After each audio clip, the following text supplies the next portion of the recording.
Your GrowCFO competency framework is something that we're really excited about, and it's something that we've spent the last couple of years developing. Now, we have pulled this together by collaborating with the finance leader community, but also getting lots of different perspectives from other people within the C-suite, so for example, CEOs, chairs, NEDs, and we've also taken the perspectives of investors, advisors and recruiters as well. So it's very much been sort of considered from all different angles of the finance leader ecosystem. Now, in terms of the framework, starting from the middle, so it's very much about helping you to create value and achieve your company's vision, which is really the thing that will set you out as a successful CFO. Now, there are 3 different categories. So if you look in the inner blue ring, the first one is foundation. And within that, we have 3 different competency areas. So we've got governance and control, which is around governance, risk management, compliance, treasury, and closing the books. We've then got operational driver, so both leading operations directly, which modern day CFOs are doing more and more of, and then also helping to support other operations across the wider business as well. So for example, embedding finance across the business, capturing data and creating dashboards for people to make operational decisions. And then finally, financial planning and analysis. So that's very much about allocating capital and building financial models, creating investment cases, analysing data and managing outcomes. And the foundation section is all about helping you to manage risk and to preserve the assets of the business, and indeed making sure that you've got all the foundations in place to be able to generate all the data and the information you need to deliver the rest of your role. Now, the second section down at the bottom is implementation. Again, there are 3 competencies here. So we've got strategic business partner, which is where you're going to be helping to influence strategies, support decision making, become a critical voice, manage stakeholders and be that co-pilot to your CEO. So a lot of this is going to be sort of collaborating with the wider business. You then got catalyst for change, which is everything from identifying profit and cash initiatives, overseeing and driving business change, for example, finance transformations, restructuring business operations and monitoring the effectiveness of that change. And then you've got fundraising and M&A. So it starts with the strategy and thinking about how you can identify and evaluate opportunities, then performing valuations on opportunities that arise. And we cover fundraising, making acquisitions and exit readiness. And the implementation category is where you're really going to be creating a lot of value within the business. Finally, on the top left, we've got impact. So again, 3 different competencies here. So we've got leadership competencies. So this is leading your finance function, but also acting as a C-suite business leader. So that's going to involve a whole range of different responsibilities, including managing people, driving the culture, and indeed representing your business externally. We've then got commercial mindset, so understanding the business and developing market knowledge so that you can really tell the financial story and link the commercial activities to the numbers. You're also going to be doing a lot around driving growth and looking at it through the eyes of a potential investor, so thinking about how you can maximize shareholder value. And then finally, you've got soft skills. So there are lots of different soft skills out there, and we cover 5 within the program. So there are 5 categories, being communication, relationship building, gravitas, trustworthiness, and personal effectiveness. All of the different soft skills that you need are within those 5 categories. Okay, so there's plenty there in the training program.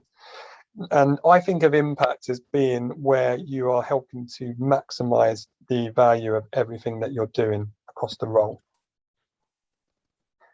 In terms of completing the framework, so what you will do, you'll see that there are 5 skills for each competency. We've got 9 competencies and 5 skills for each, giving 45 skills in total. So you will grade yourselves as either beginner, intermediate or advanced against each of these. And then once you've done that and submitted it, you'll get a peer group benchmarking report, which will show you how you compare to the average score for your peer group against each of these 45 skills. It will also have lots of actions and recommendations as well. So, for example, there'll be links to the training courses and the different workshops that we do, which will help you to cover any shortfalls that you may have. This is also a really important part of helping you to create your overall development plan. So I'm going to just stop sharing screen. So that is the framework. Now, just to sort of give you a few perspectives on this, Catherine, I'd love to hear your perspective, having sort of worked your way up to CFO and delivered the role for a number of years successfully. Yeah, sure, Dan. Yeah, I mean, I think what the framework shows is just how broad the role is. But you know, that's to be looked upon as if it's something exciting, really, because I think when you're CFO, you're part of that leadership team. So you have a huge impact on culture, on strategy, and on the value of the organisation. So in many ways, the role is about enabling others as well. So enabling other people within the finance team, within the business, through the leadership style that you create and your impact and influence, to actually drive that organisation forward.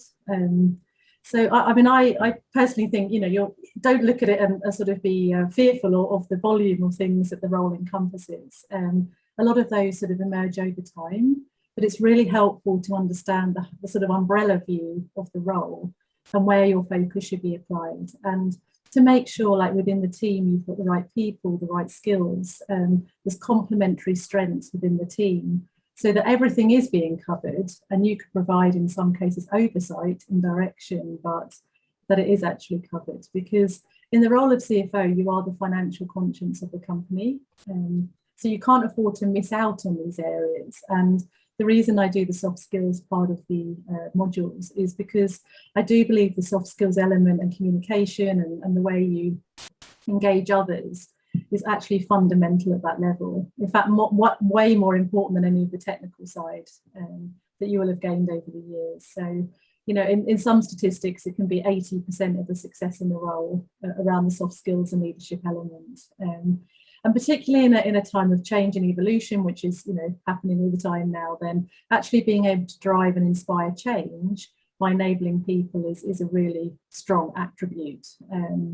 Yeah, there's lots happening. I'm going to keep it brief, but it's, you know, the whole technology piece is changing. Getting the right financial foundation in place is critical. I don't personally believe you can scale easily without that being in place. So I always sort of recommend that people, you know, spend some time up front, making sure that sort of whole process, procedure, controls, environment is solid, to then enable you to focus on the right things in the role, and focus and create more time on that sort of more creative or strategic thinking.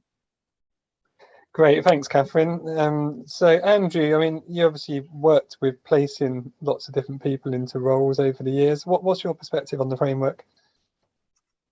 It demonstrates how broad the role is, like Catherine alluded to. I think also it's demonstrating how the role is evolving. So 5-10 years ago, in a growth SME business, a CFO, COO role became very, very popular. And I think that one thing that is becoming increasingly more popular in the market is that the BI and the data functions are feeding through to a CFO. So it won't be long, I don't think, for it to be almost standard for a CFO to have a controller below them, a head of FP&A below them, and a head of BI or data scientist team behind them or below them. So I think the CFO has the privilege, like the CEO, of having all of the data feeds in and out of the business, unlike any other senior management team member.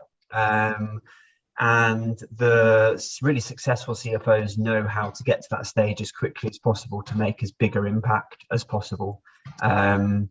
The experienced, impactful CFOs sort the foundation and the kind of the middle zone around FP&A and controllership very quickly by the use of technology or outsourcing finance or building the team up appropriately, so that they can really double down on how the data can drive insights. And that, combined with their commercial expertise in SaaS or AI or whatever the industry sector that they're in, enables them to have a seat at the table quickly to influence the CEO, the investors who perhaps know the business and have been in the business longer, but aren't running it from a data-driven mindset. which I think a CFO can massively impact on. I also think, you know, Catherine's point around emotional intelligence and communication style is still the number one piece. You can have the data, you can have the insight, but you've got to approach those conversations with emotional intelligence, that you're not going to convert everybody to your way of thinking on all 10 points that you're raising. And it will take a while to change the way you present the data, change the way that you communicate your ideas to make more strategic impact each time you have a conversation. So it's super interesting how it's constantly evolving. But I think, you know, CFO candidates and CFOs need to be ahead of that curve. And that means you've got to continuously develop, really, to be able to do that. Finally, here are a few quick reminders before you complete your framework. You need to refer to the ratings guidance PDF when completing a framework to grade yourself as accurately as possible. Once submitted, you'll receive a peer group benchmarking report with clear actions and links to GrowCFO activities that will help you address your biggest skills gaps. GrowCFO have created 45 online courses to cover the 45 skills within the framework. These are available to all of our GrowCFO Premium members. We also host 9 online workshops every 3 months to address each of the 9 competency areas. These workshops feature professional mentors and experienced CFOs, and we repeat each workshop 4 times per year so that you can choose the most convenient dates to attend.